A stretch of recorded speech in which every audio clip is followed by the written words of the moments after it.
بہرحال ہم چونکہ مسلمان ہیں، قرآن کو مانتے ہیں، سارے دلائل ایک طرف اور قرآن و سنت ایک طرف، جب اللہ تعالیٰ نے ہمیں بتا دیا کہ نساؤکم حرث لکم، عورت کا بنیادی مقصد دیگر جیسے بہت سارے مقاصد ہیں، ان میں ایک بہت بڑا مقصد کیا ہے کہ وہ نسل بڑھانے کا ذریعہ بنتی ہے، تو اس سے ہم بستری بھی اسی نیت سے ہونی چاہیے کہ تمہارے ہاں اولاد پیدا ہو، نہ یہ کہ اس نیت سے ہو کہ اولاد کو تم روکو۔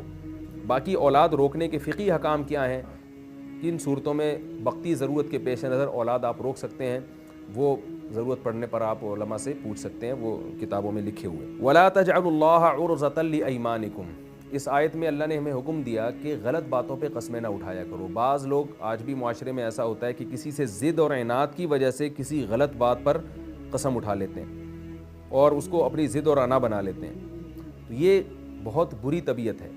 دیکھیے شیطان نے یہی کیا تھا کہ اللہ تعالیٰ نے جب شیطان کو حکم دیا کہ آدم کو سجدہ کرو، شیطان نے سجدہ نہیں کیا، تو اب شیطان سے جو غلطی ہوئی تو بجائے اس کے کہ اس غلطی کی تلافی کر کے اللہ سے توبہ کرتا، شیطان اس غلطی پر اڑ گیا اور اس غلطی کو صحیح کرنے کے لیے اس سے بھی بڑی غلطی کر بیٹھا۔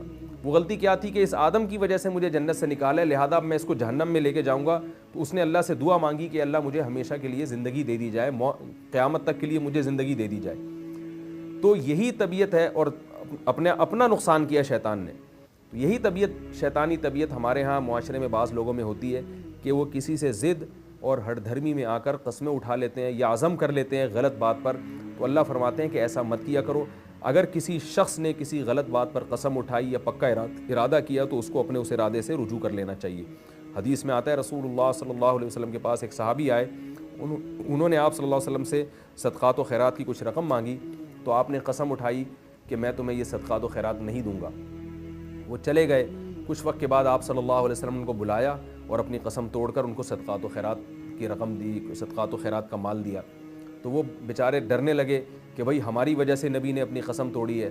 تو ایسے موقع پہ آپ صلی اللہ علیہ وسلم نے فرمایا من حلف علی یمین فرآ غیرہا خیرا منہا فلیکفر عن یمینہا، آپ صلی اللہ علیہ وسلم نے فرمایا کہ جس نے کسی بات پر قسم اٹھائی، بعد میں اس کو خیال پیدا ہوا کہ غلط بات پر قسم اٹھائی تھی، تو آپ نے فرمایا وہ قسم توڑ دے اور اس کا کفارہ ادا کرے۔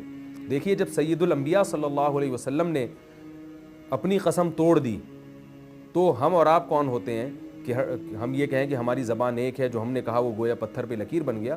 تو ہمیں اپنی زندگی میں لچک پیدا کرنی چاہیے، جو چیز جس وقت کے لحاظ سے مناسب ہو اس چیز کو اسی وقت کے لحاظ سے ہمیں اختیار کر لینا چاہیے۔ اسی سے ملتا جلتی ایک اور چیز بھی ہے کہ ہم دین کے کسی مخصوص طریقے کو جب اختیار کرتے ہیں کہ بھئی ہمارے بزرگوں سے یہ طریقہ چلا آ رہا ہے اور اس طریقے سے ہم تبلیغ کریں گے، تو ہم اس پہ بھی ایسا ڈٹ جاتے ہیں کہ معاشرے کے لحاظ سے اگر اس میں تبدیلی کی ضرورت ہو تو وہ بھی نہیں کر رہے ہوتے۔ تو اللہ تو فرماتے ہیں کہ قسمیں توڑ سکتے ہو، تو جب قسم نہ کھائی ہو صرف عزم ہی کیا ہو تو اس عزم کو کیوں نہیں توڑا جا سکتا؟ تو زمانے کے لحاظ سے، حالات کے لحاظ سے، حکمت مصلحت کے لحاظ سے اپنے ارادوں کو ہمیں تبدیل کرتے رہنا چاہیے اور ایک ہی بات پہ اڑ نہیں جانا چاہیے۔ اس سے انسان کی زندگی برباد ہوتی ہے، اس سے اللہ بھی ناراض ہوتے ہیں اور انسان کی اپنی زندگی بھی خراب ہو جاتی ہے۔ دوسرا مسئلہ یہاں قسم کا بیان کیا، تو قسم کے ضمن میں قسم کے کفارہ کو میں نے کہا تھا کہ میں انشاءاللہ اس کی تفصیل بیان کروں گا۔ قسم کھانے کے بعد اگر کوئی شخص توڑ دے، یاد رکھیں جھوٹی قسم کا کوئی کفارہ نہیں ہے۔ آپ نے ماضی کی کسی چیز پر جھوٹی قسم اٹھائی تو وہ گناہ کبیرہ ہے اور اتنا سخت گناہ ہے کہ آپ صلی اللہ علیہ وسلم نے جب جھوٹی قسم کے گناہ کو بیان کیا تو آپ صلی اللہ علیہ وسلم جوش میں آ کے لیٹے ہوئے تھے اور آپ صلی اللہ علیہ وسلم بیٹھ گئے۔ صحابی فرماتے ہیں کہ ہمیں تمنا ہوئی کہ لیتہ سکتا، کاش آپ صلی اللہ علیہ وسلم خاموشی اختیار کر لیں۔ تو آپ نے فرمایا کہ جھوٹی قسم اتنا بڑا جرم ہے، اتنا بڑا گناہ ہے۔ مستقبل کی کسی بات پر اگر آپ قسم اٹھا لیں تو ایک قسم تو طلاق کی ہوتی ہے۔ بعض لوگ یوں قسم اٹھاتے ہیں کہ اگر میری بیوی نے یہ کام کیا تو اس کو طلاق ہے، تو یاد رکھیں اس قسم یہ ریورس نہیں ہو سکتی، اس کا کوئی کفارہ نہیں ہے۔ اگر بیوی وہ کام کرے گی تو لازماً طلاق واقع ہوگی، لہذا ایسے الفاظ استعمال نہیں کرنے چاہیے۔ آج کل لوگ یہ مسئلہ بہت زیادہ پوچھتے ہیں کہ میں نے بیوی سے کہا کہ اگر تم امی کے گھر گئی تو تمہیں طلاق ہے، اگر تم نے یہ کیا تو تمہیں طلاق ہے، اگر تم نے فلاں سے بات کی تو تمہیں طلاق ہے۔ تو یہ جاہل لوگوں کی قسمیں ہوتی ہیں، یہ بہت بڑی جہالت کی بات ہے، بات بات پہ اس طرح طلاق کو معلق کر دینا۔ تو یاد رکھیے پھر اس سے رجوع نہیں ہو سکتا، اس کا کوئی کفارہ نہیں ہے۔ اگر آپ نے زوجہ کو کہہ دیا کہ تم نے یوں کیا تو تمہیں طلاق، فلاں نے یوں کیا تو تمہیں طلاق، تو جیسے ہی وہ کام ہوگا طلاق واقع ہو جائے گی، اس میں یہ ریورس نہیں ہو سکتا یہ عمل۔ 3 طلاقیں کہا تھا تو 3 واقع ہو جائیں گی، 1 کہا تھا تو 1 طلاق واقع ہو جائے گی۔ دوسری قسم یہ ہوتی ہے کہ اللہ کی قسم میں یہ کام کروں گا. اس کا کفارہ کیا ہے؟ 10 غریبوں کو 2 ٹائم کا کھانا, اور اگر اس کی طاقت نہیں ہے تو 3 روزے. اب اس میں امام شافعی کا اور امام ابو حنیفہ رحمہ اللہ تعالیٰ کا اس جب آپ ڈیٹیل میں جاتے ہیں تو اختلاف ہے. اس پر تو اجماع ہے کہ یہ کفارہ ہے, یہ تو قرآن نے بیان کیا. امام شافعی رحمہ اللہ تعالیٰ کی نظر میں آپ غریب کو کھانا ہی کھلا سکتے ہیں, اس کے پیسے نہیں دے سکتے, اور 3 روزے لگاتار رکھنا واجب نہیں ہے بلکہ جب چاہیں رکھ لیں. امام ابو حنیفہ رحمہ اللہ تعالیٰ کا جو مذہب ہے اس کے مطابق آپ غریب کو کھانا بھی کھلا سکتے ہیں اور کھانے کے پیسے بھی دے سکتے ہیں. تو ایک کھانا جو ہے وہ اس کے لیے صدقہ فطر کے برابر رقم دینی پڑے گی, جو بعض علماء کے نزدیک 1.25 کلو ہے اور 1.25 کلو گندم ہے, اور بعض علماء کے نزدیک 2.25 کلو گندم. اگر احتیاطاً 2.25 کلو گندم دے دیں تو زیادہ بہتر ہے. تو 2.25 کلو گندم 10 غریبوں کو دی جائے گی. ہر غریب کے پاس کم سے کم 2.25 کلو گندم آنی چاہیے. اگر آپ نے ایک ہی غریب کو 10 غریبوں کا کھانا کھلا دیا یا اس کو کھانا دے دیا یا گندم دے دی تو اس سے کفارہ ادا نہیں ہوگا. تو 10 غریبوں میں بانٹنا پڑے گا. ہر غریب کے پاس 2.25 کلو گندم یا 2.25 کلو گندم سے کم نہیں آنا چاہیے. یا تو گندم دے دیں یا اس کی قیمت دے دیں. تو امام حنیفہ کے نزدیک نہ صرف یہ کہ قیمت دینا جائز ہے بلکہ زیادہ بہتر ہے تاکہ غریب اپنی جو حاجت ہو وہ پوری کر سکے. تو قرآن نے جو کھانے کو معیار بنایا ہے وہ معیار ہے, یعنی قیمت اس کی دیکھی جائے گی. تو اگر آپ نے ایک ہی غریب کو 10 دنوں تک 2.25 کلو گندم دے دی یا کھانا کھلا دیا تو یہ بھی جائز ہے.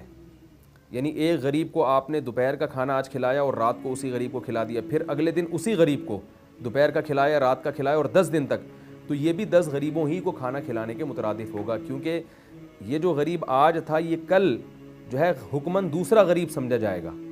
تو ایک ہی دن میں اگر ایک غریبوں کو 10 آدمی کا کھانا کھلایا تو کفارہ ادا نہیں ہوگا. 10 دنوں میں بانٹ کر کھلایا یا 10 دنوں میں بانٹ کر اس کو رقم تقسیم کی تو بھی کفارہ ادا ہو جائے گا. اسی طرح کسی غریب کو آپ نے 2 ٹائم کا کھانا کھلایا لیکن وہ 2 ٹائم کا کھانا ایک دن میں نہیں تھا, جیسے آپ نے صبح دوپہر کا کھانا اور رات کا کھانا یہ تو 2 ٹائم کا ہو گیا. تو آپ نے کیا کیا کہ ایک غریب کو آج دوپہر کا کھانا کھلایا اور کل دوپہر کا کھانا اسی غریب کو کھلایا, تو یہ بھی 2 ٹائم ہی کا کھانا کہلائے گا فقہائے حنفیہ کے نزدیک, یعنی اس سے بھی کفارہ ادا ہو جائے گا. تو ایک ہی دن میں 2 ٹائم کا کھانا کھلانا ضروری نہیں ہے بلکہ مختلف دنوں میں بھی آپ 2 ٹائم کا کھانا کھلا سکتے ہیں.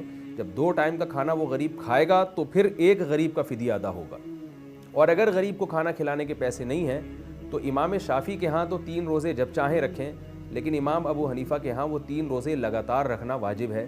اور اس کی دلیل عبداللہ ابن مسعود رضی اللہ تعالیٰ عنہ کی وہ قرات ہے جس میں وہ یوں تلاوت کیا کرتے تھے, فصیام 3 ایام متتابعات, اس میں متتابعات کی قید تھی. تو وہ قراءت قرآن تو نہیں ہے لیکن وہ خبر مشہور کے حکم میں ہے, لہذا وہ حدیث کے حکم میں ہے. اور عبداللہ بن مسعود رضی اللہ تعالیٰ عنہ کا یہ جو قراءت ہے یہ ظاہر ہے ان کی ذاتی رائے نہیں ہو سکتی, تو اس لیے یہ بھی بحکم حدیث ہی ہے.